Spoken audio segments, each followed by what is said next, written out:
जैसे इनके साथ हुआ है उनको भी ऐसी फांसी होनी चाहिए। उनको फांसी होनी चाहिए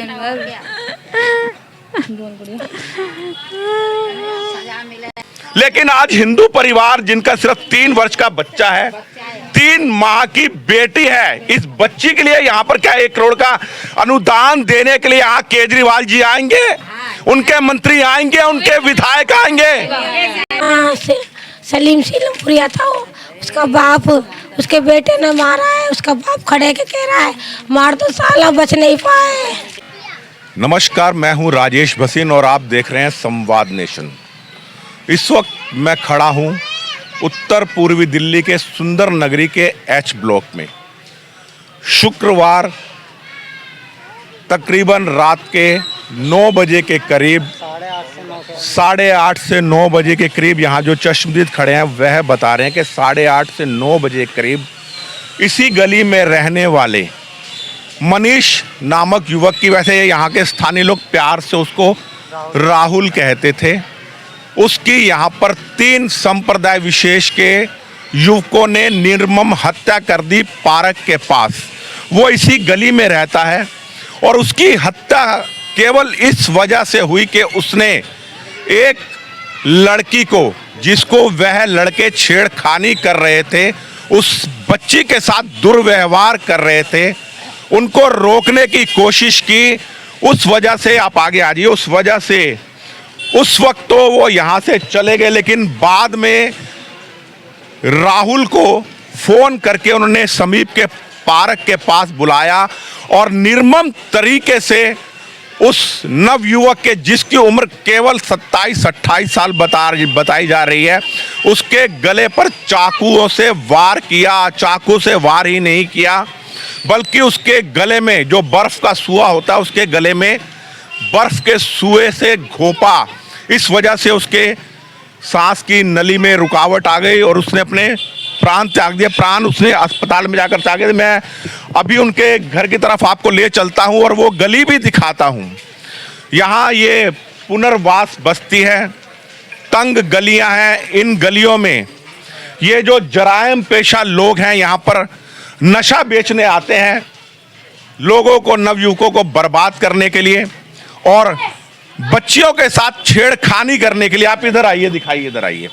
यह वो पतली सी गली है, बहुत तंग गली, बामुश्किल यहां से 2 व्यक्ति गुजर नहीं सकते।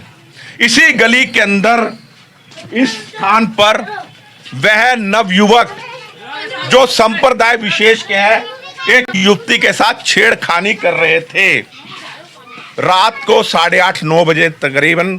और जब मनीष, यानी जिनको प्यार से लोग राहुल कहते हैं, उसने उनका विरोध किया तो इसी बात से खिन्न होकर उन्होंने राहुल को फोन किया, समीप के पार्क के पास बुलाया और वहां निर्मम तरीके से उनकी हत्या कर दी। देखिए मेरे साथ मेरे कैमरामैन है, लेकिन हमें दोबारा पीछे मुड़ के वापस जाना पड़ रहा है। मैं आपको आगे ले चलता हूं और उस गमगीन परिवार वालों से आपको मिलाता हूं। ये वह परिवार है। मैं कोशिश करता हूं उनसे जानने की, क्योंकि सच्चाई क्या है वह ही बता सकते हैं। आप बताइए, आप उन राहुल की क्या लगती है? मैं बुआ हूँ उसकी। आप बुआ जी, इस वक्त पूरा परिवार गम में है शायद जी। आज उनकी अस्थियां लेकर परिवार के लोग घर हरिद्वार गए हुए हैं। छोटे से पाला मैंने उसको, लैट्रिन वैट्रिन सब करा उसकी, मैंने उसके बच्चों को कराए। आज उसको मैं मेरे पति लेके गए कंधे पे उसे उठा के। परिवार में कितने भाई बहन है ये राहुल? 4 हैं, 3 भाई थे, 1 बहन थी। सबसे बड़ा परिवार का वही था, एक सबसे बड़ा वही था मेरे। और परिवार का दायित्व भी उनके ऊपर था, सब कुछ वही था। राहुल के पिताजी क्या करते हैं? वो गाड़ी चलाता है, गाड़ी चलाता, बस चलाता, मतलब बुकिंग के। राहुल के पिताजी मेहनत मजदूरी करके ड्राइवरी करते हैं और घर का भरण पोषण करते हैं। घर का बड़ा बेटा था, उनकी निर्मम हत्या कर दी गई। और मेरे साथ उनकी माता जी भी हैं, राहुल जी की। देखिए, आपका बच्चा चला गया इस संसार से, वो वापस नहीं आ सकता। उसने बड़ी वीरता का परिचय दिया, एक बच्ची के उन्होंने रक्षा करने के लिए अपने प्राण गंवाए हैं। आप गमगीन मत हुइए। आप बता सकते हैं, आपको शायद पूरी जानकारी होगी, आपको कब सूचना मिली कि राहुल के इस प्रकार से चाकू लग गए? मेरे को तो जब पता लगे, जब मेरा राहुल भाग के आ रहा है हाथ पकड़ के, खून में खाना हो गए, जब पता लगी मेरे बच्चे के चाकू लग गए, मुझे तो घर पे थी मैं तो। राहुल खुद यहाँ पर आया था? भाग के छूट के आया था उनके, जो उसके चाकू लग गया था तो गर्दन पकड़ते पकड़ते भागते भागते आया है, कह रहा मेरे चाकू लग गए। उन्होंने बताया किसने उन पे चाकू से वार किया, क्या नाम थे उनके? मेरे को नहीं पता, बच्चों को पता है, मेरे को नहीं पता। मैं तो उसके दोस्तों को बताया जा रहा है कोई सलीम सीलमपुरिया था। हाँ, सलीम सीलमपुरिया था वो। उसका बाप, उसके बेटे ने मारा है, उसका बाप खड़े के कह रहा है मार दो साला, बच नहीं पाए। मतलब सलीम सीलमपुरिया ने कहा कि इसको जान से मार दो, ये बचना नहीं चाहिए। बचना नहीं चाहिए। केवल उनकी कोई पुरानी रंजिश तो नहीं थी? कोई नहीं थी, बस लड़की पहली बार शक्ल देखी। केवल इस वजह से मारा कि उस लड़की को वो छेड़ रहे थे, बचाने के लिए बचा रहे थे उस लड़की को, और उसने, राहुल ने विरोध करा उनका। बस यही विरोध करा कि इस लड़की को क्यों परेशान कर रहे हो। समझा के ले गया है, छोड़ के आया है, जाओ अपने अपने घर जाओ। और मेरा बच्चा घूमने गया है, जरा सा सो घेर लिया, अकेला घेर लिया मेरा बेटा। आज ये माँ गमगीन है। आप आइए, यहाँ कुछ और हमारी बहनें खड़ी हैं, वह बता सकती हैं। ये आप उनकी, राहुल की चाची हैं। मैं उनकी चाची हूँ। आप बता सकते हैं कि उनको मारने वालों के नाम क्या थे? नाम तो उनके मुझे पता नहीं है, नाम ध्यान नहीं है मेरे को। उसके बाप का नाम सीलमपुरी है, उसके बाप का सलीम सीलमपुरी। हाँ, सलीम सीलमपुरी है उसका नाम, बाप का नाम है। मैन मुखिया वही है। हाँ, मैन मुखिया वही है, उसने मरवाया है। कह रहे जान से मार दो, बचना नहीं चाहिए, वो जान से मार दो उसको। कर रहे हो, उनके बच्चों के लिए कुछ होगा कि नहीं होगा, कि वो ऐसे रहेंगे? हम पत्रकार सरकार से गुहार लगा सकते हैं। आप देख सकते हैं पूरा परिवार, बेटे इधर आ जाओ आप जरा। ये पूरा परिवार गमगीन है। घर का बड़ा बेटा जो गुजर बसर करने वाला था, थोड़ा सा पीछे हो जाए, गुजर बसर करने वाला था, वह इस परिवार से जा चुका है। और अब पूरा परिवार आज राहुल की अस्थियां लेकर अस्थि विसर्जन के लिए हरिद्वार गया हुआ है, क्योंकि हिंदुओं में एक चौथे से पहले, जैसे चौथा है तो अस्थियां प्रवाहित करनी पड़ती है, और आज उन्हीं अस्थियों को लेकर विसर्जन करने के लिए परिवार गया। घर में केवल परिवार की महिलाएं हैं। आज यहाँ पर विश्व हिंदू परिषद के भी कुछ नेतागण आ रहे हैं, लेकिन क्या उन लोगों के आने से इस परिवार का जो बच्चा चला गया है उनकी इसमें ना कुछ क्षतिपूर्ति? कुछ छिनारों को, औरतों को भी हाथ है इसमें, औरतों का भी हाथ है। बस यहाँ पर जैसे आप बता रहे हैं, यहाँ पर इस इलाके में आए दिन इस तरह की घटनाएं होती रहती हैं। 3 घटना हो गई यहाँ पे, कुछ भी ना हुआ अभी तक। पुलिस वालों ने कुछ नहीं कह रहा, पैसे खा लेते हैं बस, कुछ नहीं करते वो लोग। यहाँ पर सुना है नशा वगैरह भी बिकता है। छोड़ना, हाँ, नहीं बिकता। यहाँ पे इधर नहीं बिकता, आगे बिकता है। यहाँ तो वाईफाई का काम, यहाँ पे वाईफाई का काम करते हैं, यहाँ नहीं होता। अभी तक कुछ नहीं हुआ, 3 घटना हो गई, अभी तक कुछ नहीं हुआ, कुछ भी। घटनाएं कौन कौन सी, क्या? यहाँ पे 3 कितने साल हो गए, इसके बाद हो गई यहाँ पे 3-4, लास्ट अभी ये हुई है। मैं आपको बता दूं, यहाँ से केवल थोड़ी ही दूरी पर पिछले वर्ष आपको याद होगा उस युवक की भी, मनीष नामक युवक की भी निर्मम हत्या कर दी गई थी संप्रदाय विशेष के 3 हत्यारों के द्वारा। वो 60 वार किए गए थे, वो सीसीटीवी में भी फुटेज आई थी और उस मामले ने बहुत तूल पकड़ा था। और ठीक 1 वर्ष बाद, पिछले साल भी ये रामलगे नवरात्रों के दौरान हुआ था। अब नवरात्रों के बाद ठीक 1 वर्ष बाद मनीष नामक युवक की हत्या होगी, जिसे राहुल कहा जाता था। जिस युवक को पिछले साल मारा गया था उस युवक का नाम भी मनीष था। बार बार ऐसा क्यों होता है कि मारने वाले संप्रदाय विशेष के लोग होते हैं और मरने वाला बहुसंख्यक समाज का ही क्यों होता है? क्योंकि वो उनको बुराइयों को रोकने की कोशिश करता है। पिछले साल जो वाकया हुआ था, वो वहाँ नशे का कारोबार करते थे, मोबाइल चोरी करते थे, और शायद बंटवारे को लेकर उन्होंने मनीष की हत्या कर दी थी। और आज ये जो शुक्रवार रात हत्या हुई है, इसमें व्यक्ति को जब संप्रदाय विशेष के लोग छेड़खानी कर रहे थे, हिंदू युवक ने विरोध करा, तो उसकी निर्मम हत्या कर दी गई। जी आप बताइए। मेरे के हिंदू को मार के चले जाते हैं, लड़के ने खींचते हुए हमारे बच्चों ने बोला तो हमारे बच्चे को मार दिया। मैं बताऊँ तो क्या हो, हमारे बच्चे नहीं कहेंगे? बहन बेटी सबकी बोला जाता है, कर नहीं मैं वो करा तो हमारा बच्चा मार दिया। मैं बताऊँ कहाँ की मैं बताऊँ चाहिए, किसी की बहन बेटी को कोई छेड़ा तो बोले नहीं, हमारे बच्चे ने बोल दिया तो खतरा हो गया।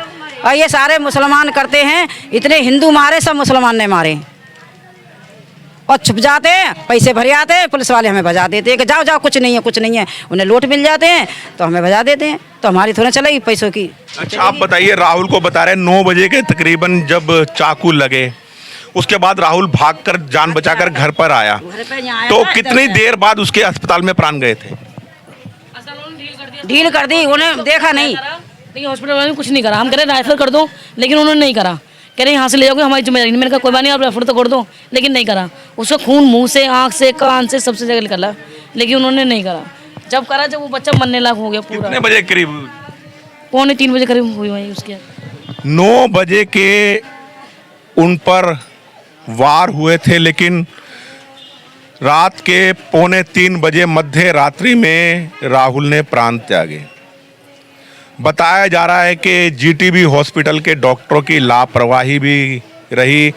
जब उसकी तबीयत खराब हो रही थी, घर वाले कह रहे थे कि इनको रेफ़र कर दिया जाए दिल्ली के एम्स में, लेकिन उन्होंने रेफ़र नहीं करा। अत्यधिक रक्तस्राव की वजह से, यानी खून ज़्यादा बह जाने की वजह से राहुल के प्राण चले गए।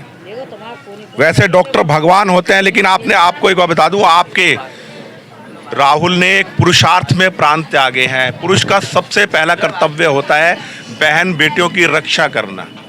आज उस युवक ने प्राण दिए हैं एक बहन की रक्षा करने के लिए। सरकार को चाहिए इस परिवार का जो युवक गया है, जिसने इतना पुरुषार्थ दिखाया, उनकी ज़्यादा से ज़्यादा दिल्ली सरकार आर्थिक सहायता करे और पुलिस इस मामले में अपना कर्तव्य निभाते हुए सही से विवेचना करें, ताकि जो भी इसमें दोषी हैं उनको सख्त से सख्त सजा हो, ताकि और लोगों में ये संदेश जा सके कि इस तरह के अपराधों में लिप्त रहने वालों का। आप देख सकते हैं, मेरी आंखों में आंसू आ रहे हैं। ये बच्ची, छोटी सी बच्ची, कितने साल हो गए बेटा शादी को? 4 साल हुए शादी को बस। 4 साल हुए। देख सकते हैं बच्ची के माथे में अभी भी सिंदूर है, और अभी तक माथे का सिंदूर इसने पोंछा नहीं है। गम में मैं बता नहीं सकता मैं कितना व्याकुल हूँ। बिटिया, आप सरकार से क्या मांग करना चाहती हैं, क्या गुहार लगाना चाहती हैं? जैसे इनके साथ हुआ है उनको भी ऐसी फांसी होनी चाहिए। उनको फांसी होनी चाहिए,